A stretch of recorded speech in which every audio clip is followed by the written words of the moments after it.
વ્યાજનું વિષચક્ર એ અનેક પરિવારને બરબાદ કરી રહ્યું છે અને એવા અનેક પુરાવા આપણી સામે અત્યાર સુધીમાં અનેક વખત આવી ચૂક્યા છે અને આ જ વિષચક્રની વધુ એક ઘટના ગુજરાતના એક છેવાડાનો જિલ્લો એટલે ગીર સોમનાથથી સામે આવી છે। ગીર સોમનાથના વેરાવળ પંથકમાં ક્ષોર કર્મ ધંધધારીએ વેરાવળની જુદી જુદી 11 જેટલી વ્યાજખોર વ્યક્તિઓ પાસેથી 83 લાખ રૂપિયા વ્યાજે લીધા હતા અને ત્યારબાદથી અત્યાર સુધીની અંદર વ્યાજ સહિત કુલ 96.50 લાખ રૂપિયા ચૂકવી દેતા છતાંય એ વ્યાજ પીપાસુ એ શખ્સોએ વધુ નાણાં ઓકાવવા માટે ધાક ધમકી આપતા હતા। જ્યારે વ્યાજે નાણાં લેનાર એ યુવકે આ તમામ ધાક ધમકીઓથી કંટાળ્યો, રૂપિયા આપ્યા તેમ છતાંય વધુ રૂપિયાની માંગણી કરતા હતા અને અંતે એ યુવકે એ જીવન ટૂંકાવવાનું મન બનાવી લીધું। જોકે આખી આ ઘટનાની ગીર સોમનાથ પોલીસની ટીમને જાણ થઈ અને પોલીસે એ યુવકને પોતાનું જીવન ટૂંકાવે તે પહેલા જ બચાવ્યો।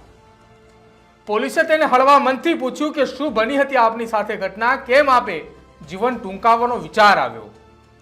ત્યારે એ યુવકે પોતાની વેદના જણાવી કે છેલ્લા 3 વર્ષ દરમિયાન તેની સાથે બનેલી એ તમામ ઘટના એને ક્રમશઃ એક બાદ એક જણાવી અને આ ઘટના સાંભળતા જ ગીર સોમનાથ પોલીસના પગ નીચેથી જમીન પણ સરકી ઉઠી। જોકે આ ઘટના સાંભળ્યા બાદ તાત્કાલિક ગીર સોમનાથ પોલીસના અધિકારીઓએ 11 વ્યાજખોર સામે ગુનો નોંધીને 7 જેટલા વ્યાજખોરને દબોચી લીધા અને 4 વ્યાજખોરો કે જે હજુ સુધી ફરાર છે તેમની શોધખોળ કરવા માટે અલગ અલગ ટીમો પણ બનાવી। કેવી રીતે એ વ્યાજખોરના ચંગુલમાં એ યુવક આવ્યા, કેવી રીતે તેમને ધાક ધમકી મળતી હતી અને કેવી રીતે પોલીસે તેમનો આ બાદ એ બચાવ પણ કર્યો, સાંભળો એ ફરિયાદી રજનીકાંત માવતિયાને। રજનીકાંત બાબુ માવતિયા, શું કરો તમે? વાળંદ કામ સાહેબ, મકાન નથી, દુકાન નથી, એમાં બધી વધતું ગયું, બધી આગળ નહોતો ગયો 5% 4%, એમાં પછી ભરવા નોન ને બધી ભરવામાં અમારે વધતું ગયા વ્યાજ ને 11 જણા આગળ નહીં લીધા સાહેબ। બધી મને કે આપ તો હું બધી અહીંથી હપ્તા ભરવામાં ને બધીને વ્યાજ ચૂકવતો હતો સાહેબ। પછી મને ડબલ બધી ધમકી આપતા હતા એ કે તો દુકાન મને વેચીને આપ, મકાન વેચીને આપ, બાકી કોઈની નથી બી આપ। પછી બધીને આપતો હતો સાહેબ, હમણાં 4 મહિનાથી હું આપતો નથી। 69 લાખ જેવું તો મેં લીધા હતા ને ચૂકવી દીધા 92 લાખ જેવા બધીને। કેટલા જણા હતા? 11 જણા કરતા સાહેબ। આ લોકોનો ત્રાસ મારે વધી ગયો હતો, વ્યાજના ચક્કરમાં હાવ હલવાઈ ગયો હતો હું। પછી મેં એમ જાણ્યું કે મારે મરી જવું સારું, મારે આપઘાત કરી જવું સારું। એક પછી મને વિચાર આવ્યો મેં પોલીસનો સંપર્ક કરું। હું ટાવર ચૂકી આવ્યો ને મુસા સાહેબને વાત કરી, મેં બધી લખાયું મેં, પછી એનાથી મને જગ રાહત થઈ।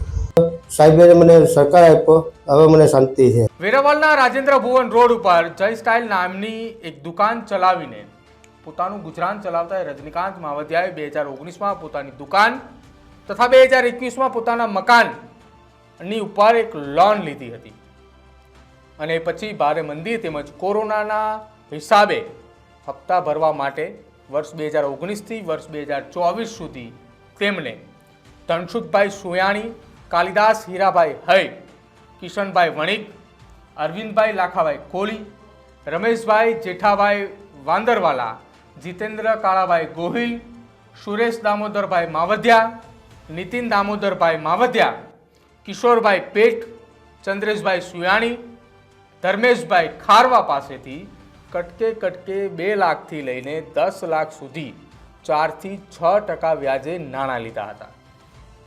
આ તમામ 11 વ્યાજખોર છે કે જેમની પાસેથી એ યુવકે પૈસા લીધા અને એ વ્યાજખોરને એમ હતું કે હવે આ વ્યક્તિ વ્યાજ ચૂકવી નહીં શકે, એટલા માટે આપણે એની દુકાન અને એના મકાન ઉપર કબજો જમાવીશું। જોકે તમામ લોકોની રકમ કુલ મળીને 83 લાખ રૂપિયા થતી હતી કે જેના વ્યાજ પેટે 96,50,000 સુધીની રકમ ચૂકવી દીધેલી હતા। તેમ છતાંય વ્યાજખોરો દ્વારા અનેક વખત ધમકીઓ એ યુવકને આપવામાં આવતી હતી। જોકે મુદ્દલ રકમ તેમજ વધારાનું વ્યાજ માંગી દુકાન ઉપર આખો દિવસ અડ્ડો જમાવતા હતા। એ યુવકને પોતાનો ધંધો રોજગાર પણ નહોતા કરવા દેતા તેમજ વારંવાર ધમકી આપતા હતા અને કહેતા હતા કે જો તું રૂપિયા નહીં આપે તો તારા બંને દીકરાઓને અમે મારી નાખીશું, તારી દુકાન બંધ કરાવી દઈશું અને જે ચેક તે અમને આપેલા છે તે બેંકમાં નાખી રિટર્ન કરાવી અને કેસ પણ કરીશું. તેમજ અવારનવાર મોબાઈલ ફોનમાં ધાક ધમકીઓ પણ આપતા હતા અને જેના કારણે એ પીડિતે આપઘાત કરવા માટે જતા હતા. જ્યારે યુવક આપઘાત કરવા જઈ રહ્યો હતો તે દરમિયાન પોલીસને જાણ થઈ અને પોલીસે પોતાનો માનવીય અભિગમ દાખવી, સંવેદના દાખવી એ પીડિત યુવકને સાંત્વના આપી અને સમગ્ર વિગત મેળવી 11 આરોપીઓ સામે તાત્કાલિક ગુનો નોંધ્યો અને આખી આ ઘટનાની જાણ ગીર સોમનાથ જિલ્લા પોલીસ વડાને પણ કરી. જો કે આખા આ ઘટના અંતર્ગત ગીર સોમનાથના ડીવાયએસપી ભાસ્કર વ્યાસે શું કહ્યું એ પણ સાંભળો. વિગત એવું છે કે સરકારશ્રી તરફથી તેમજ અમારા ડીજીપી સાહેબ તરફથી અવારનવાર સૂચનાઓ આવે છે કે ભાઈ વ્યાજખોરો વિરુદ્ધમાં સખત કાર્યવાહી કરવી અને લોકોનું જે શોષણ કરતા હોય છે અટકાવવું. એ બાબતે વેરાવળ પોલીસ દ્વારા, જિલ્લા પોલીસ દ્વારા પણ વારંવાર પ્રચાર પ્રસાર પણ કરેલો છે. જેને ધ્યાનમાં રાખીને આ કામના જે ફરિયાદી છે રજનીકાંતભાઈ બાબુભાઈ માવદિયા વેરાવળના છે, એમણે 2019માં દુકાન ખરીદેલી અને પછી મકાન પણ લીધેલું 2021માં. એ મકાનની લોનના હપ્તા ભરવા માટે પણ તમને પૈસાની જરૂર પડતા એમને કુલ 11 જેટલા જે વેરાવળ ગામના જે રહીશો છે એમની પાસેથી કુલ 83 લાખ રૂપિયા વ્યાજે લીધેલા.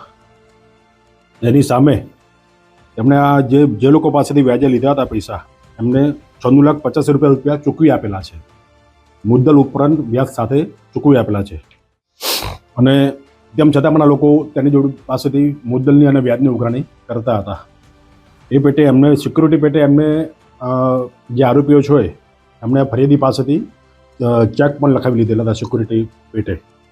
એ સિક્યુરિટીના જે ચેક છે એ પણ કોર્ટમાં દાખલ કરીને ઇનોગ્રેશન ઇન્સ્ટ્રુમેન્ટ એક્ટ મુજબ ગુનો દાખલ કરી કોર્ટમાં ફરિયાદ કરી ની ધમકીઓ આપીને પણ વારંવાર ઉઘરાણી કરતા હતા.